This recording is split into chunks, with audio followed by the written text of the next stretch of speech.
Hello everyone, I am Nexos Floof, and what is light balancing? Hi everyone, my name is Nexos Floof. I've recently taken a shower, unlike most 40k players, so I think that gives me enough right to tell you what to do with your armies.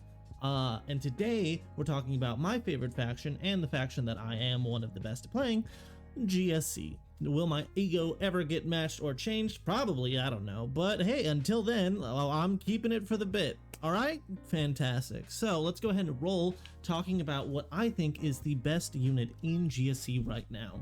Roll that intro! I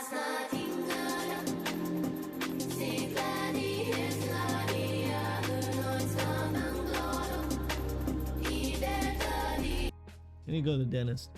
Anyways, hi everyone, my name is Nexos Floof, and I am here to talk to you today about what I think is one of the best units in GSC.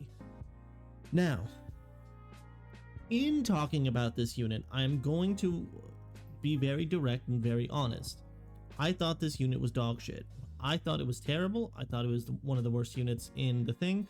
Anytime people would make lists and include this unit, I was like, this is terrible. What are we doing here? Just use your points somewhere else. Literally just take the points out and put in more Flacos or put in more pure strains. You will just have a better list. And ever since the last data slate, I'm running 3 of this unit.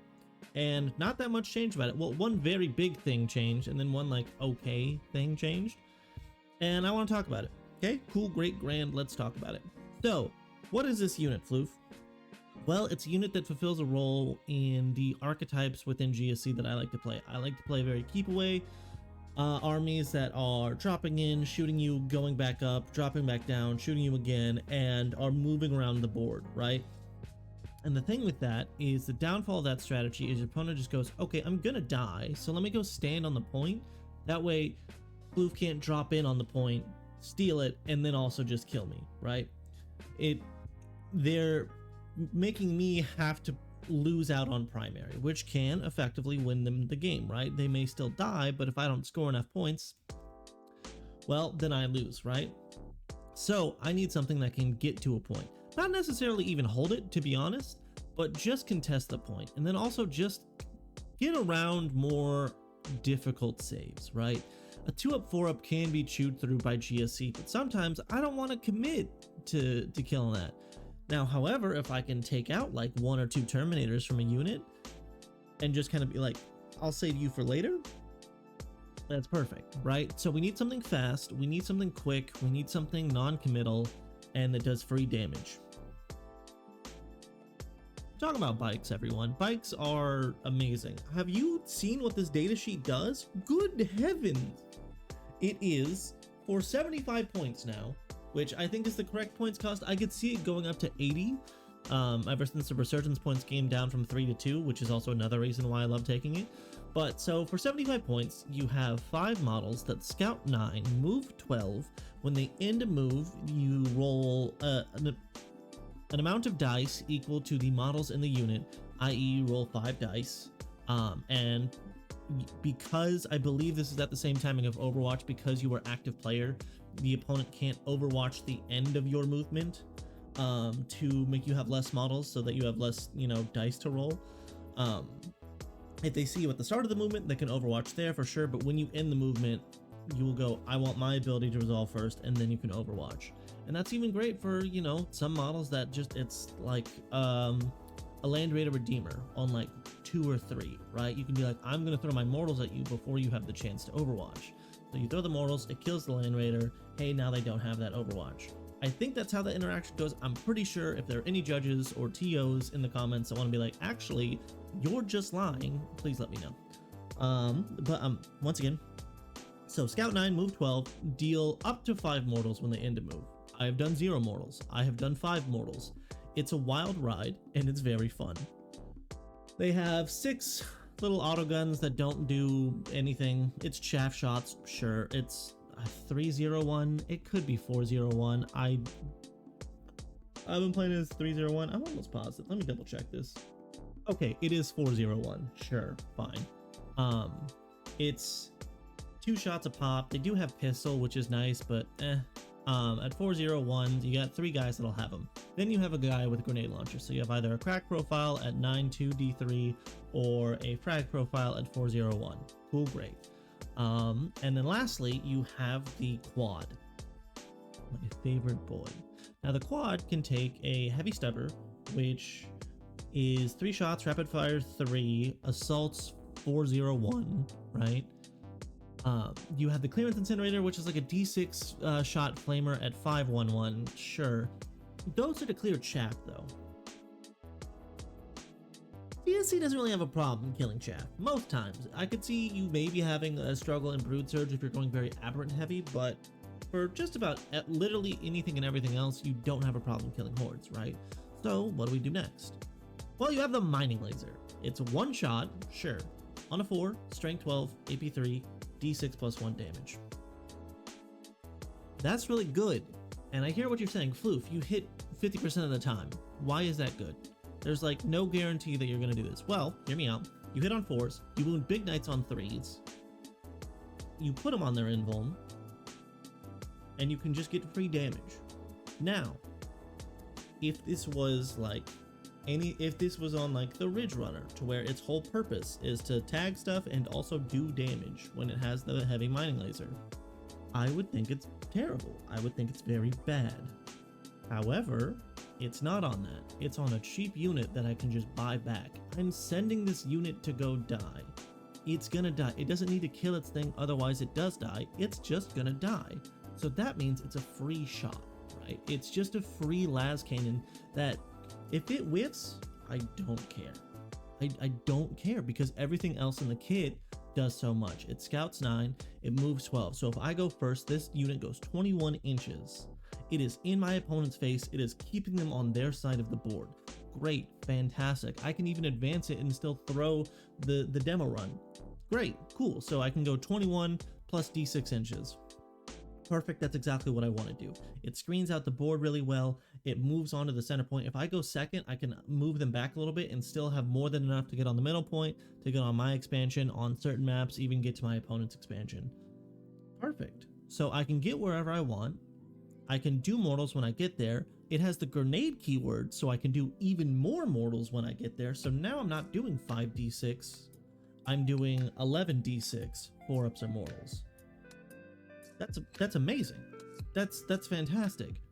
And you can stack these. So if my opponent says, I'm gonna put this Nurgle Demon Prince on the mid board objective, fucking try and deal with him. He's got Mortarian's profile. I can be like, that's crazy. So 3 bike squads are gonna walk up and they're gonna screen out the board. But these little bikes here, this one little guy is gonna be able to see you and be within 6. You can string it out. I showed this in my Tacoma video.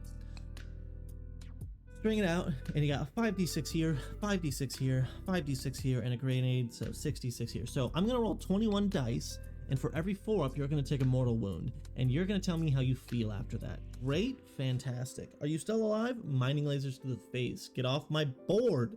It's so good. Anyways, so they're fast. They have good pressure.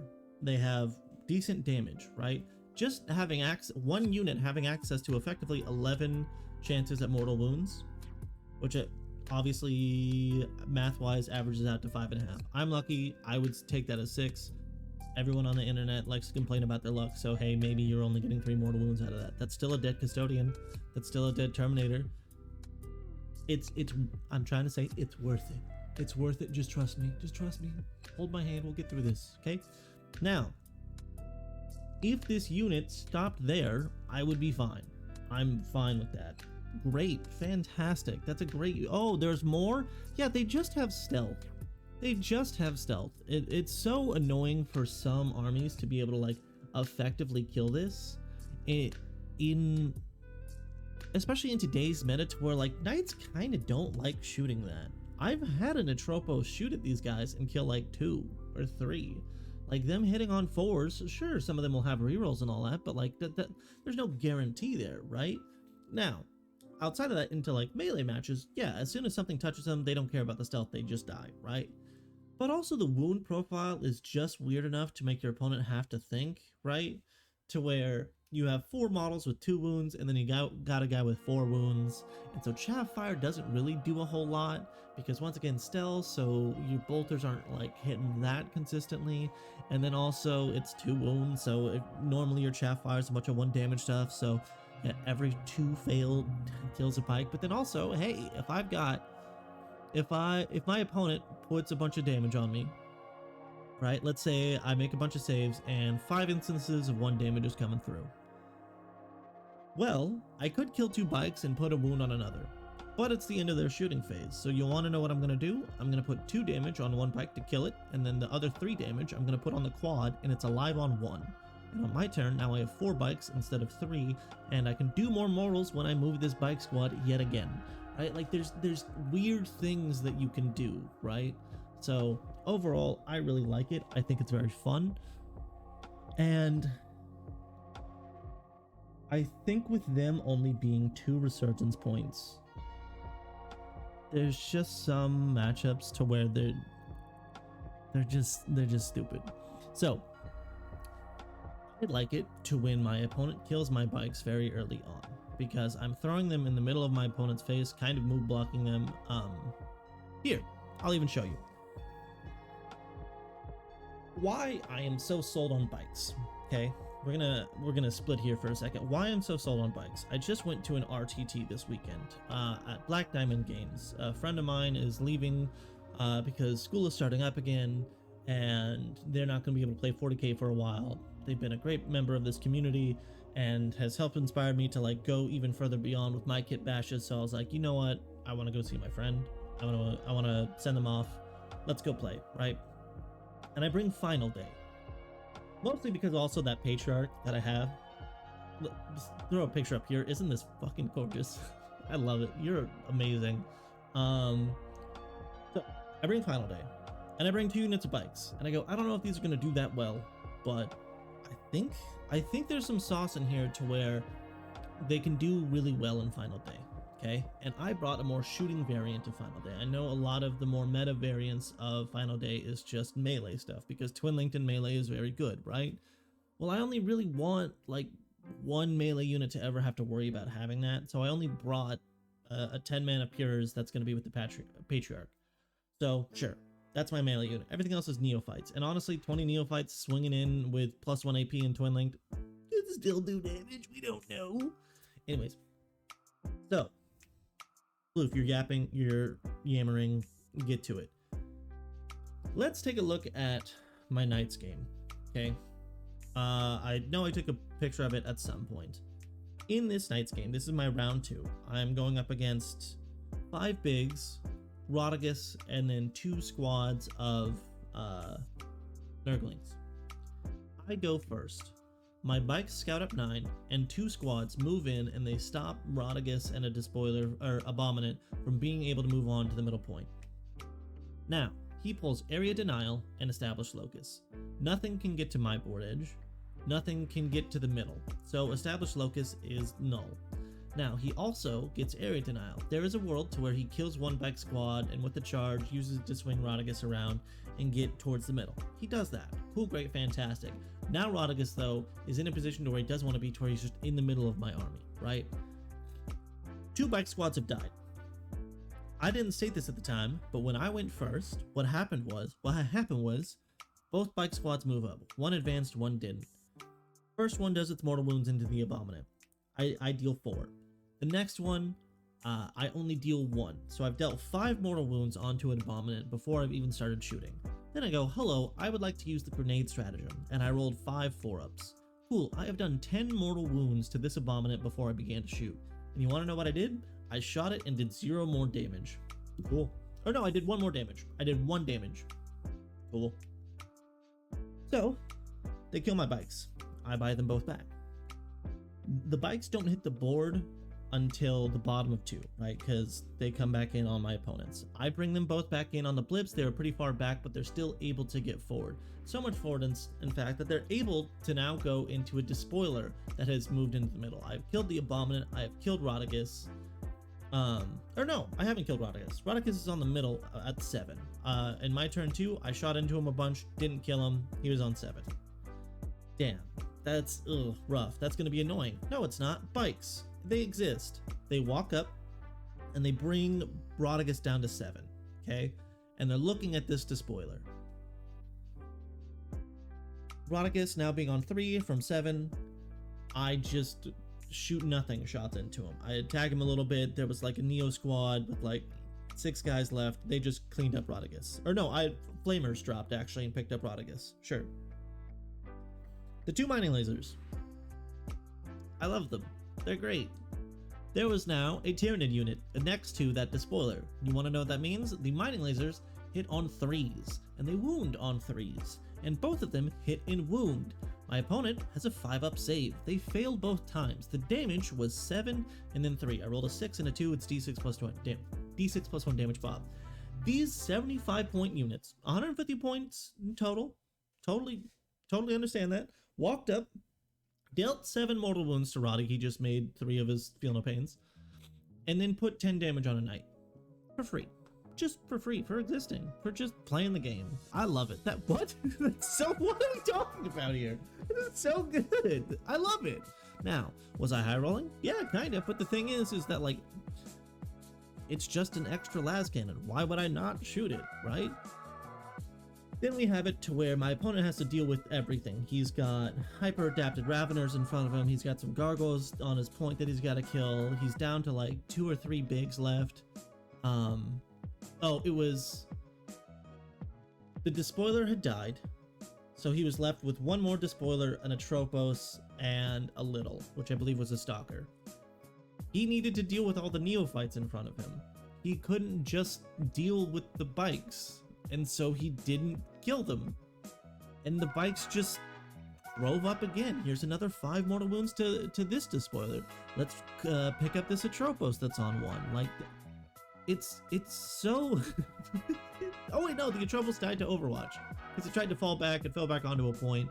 It fell back from 5 acolytes with hand flamers. I rolled it because he was also +1 to hit and wound from killing a Death Leaper. I put like 6 saves on him. He failed 4 of his 3-ups. GG's. But yeah, the next turn they go put some mortal wounds on the last knight standing. A mining laser gets through. Like their damage is just, it doesn't need to be there, but they still have consistent damage because they're doing damage through mortal wounds and then just a free mining laser. I think that's really good. I think that's worth it. And I'm seeing them played in Outlander Claw because in there they can do the scout thing with sticky and then move back, force your opponent forward. So your opponent now has to commit, and they're a great resource in Outlander Claw. I'm using them in Host of Ascension because I need to deal with my opponent's turn 1 pressure. I need something to keep them back, right? Or if they come forward, punish them a little bit. To use those mortals to go hit your first skirmishing units and push you back, right? Especially if I go first, now there's just a wall of bikes in front of you that you can't get by, right? And now in Final Day, they are doing that roll round 1, but in round 3 on, when they do come back, because I don't see a reason not to bring them back in most matchups, that +1 to hit does work on them. Like it's so good actually. I haven't like gotten them in melee because like 4 attacks with a power weapon, sure it hits on 3s now. I could make it twin link, but I'm not doing that. I'm probably not doing, unless I'm desperate, I'm probably not doing that. But it's almost like they're doing the role of, like in Final Day, it's almost like they're doing the role of gargoyles, but also if gargoyles like did damage, right? Now obviously bikes can't drop from deep strike and then move 6 inches onto a point after shooting, but they can be behind a ruin and then drive up and be on a point and go, hi, I'm gonna do enough mortal wounds to where your OC goes down to where I just hold the point now, right? So I love this unit, and I think it's one of our best units. And once again, I think for the longest time I was the bike's #1 hater. I didn't like them. I especially didn't like them in Host. I did not see any reason to take them in Host. Absolutely not. There was no reason we needed to be doing that. But I don't think I was wrong then, but I think it's wrong to not take them now. Or at least I wasn't seeing their use back then, and I'll be honest, the only thing that changed was the resurgence points cost, and they went down from 80 to 75. Now, that 5 points isn't like that backbreaking, but it is important, right? That is part of the reason why we take them now, is because they are cheaper. But like before, there are some matchups where I'm not going to bring bikes back. And in those matchups, like the resurgence points costing 3 at that point really wouldn't have mattered that much. So I don't know. I'm more than willing to say that I was wrong about bikes. That being said, I want to make sure that a Twitter pancakes and waffles thing doesn't happen here, to where I say I like waffles and then people think I hate pancakes. I don't like the 10-mans. I don't like the 10-mans at all. And I don't like the alphas. I do not like this unit costing more than 75 points. And here's the thing. At 75 points, I am buying a unit that is meant to die, that scouts 9, moves 12s, does grenades up to a max of 6, and that's going to be a very important point that I'm going to talk about here in a second. Up to a max of 6 and has a free laser. For another 75 points, the only thing I'm doing is adding in more ablative wounds, yes. Adding in a second mining laser, second grenade launcher, and then adding 5 more dice that I can roll. Hear me out though. On average, yes, you're going to roll only 2 or 3 4-ups. That's how dice work.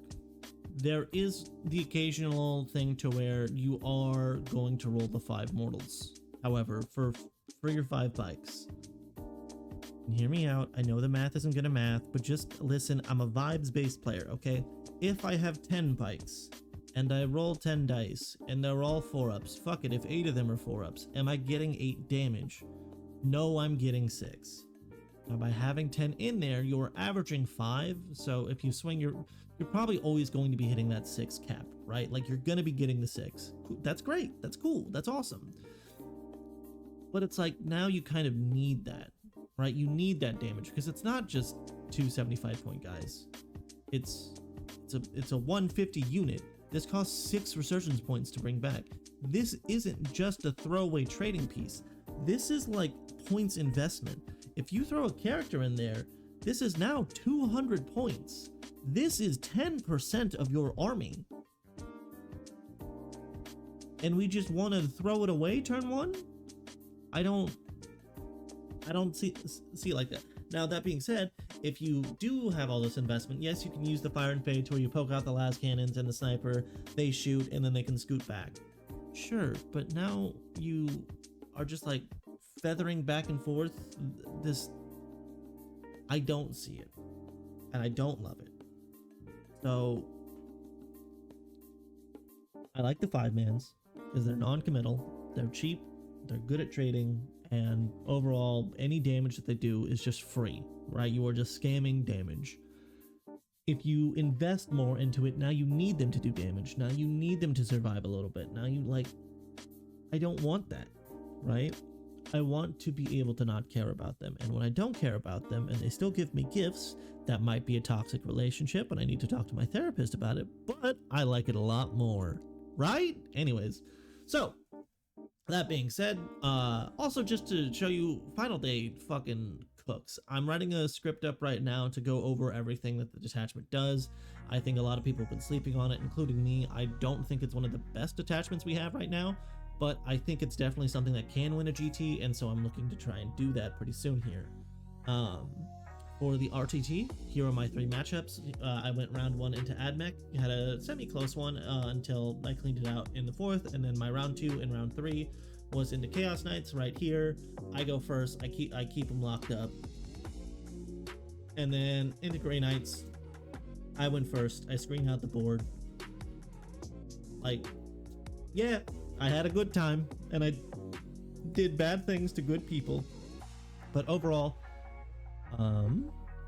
final day smacks, especially after adding in hyper adapted Raveners. Oh my god. Oh yeah. Okay, that's kind of all I had to talk about today. Bikes are very good. Go put bikes in your list. Try out the 5-mans, and I swear to god, stop asking me about the alphas. The alphas is not good. I don't care that she gives reroll 1s. Just kill him with mortals. Just kill him with mortals, please! Okay. Bye, everyone.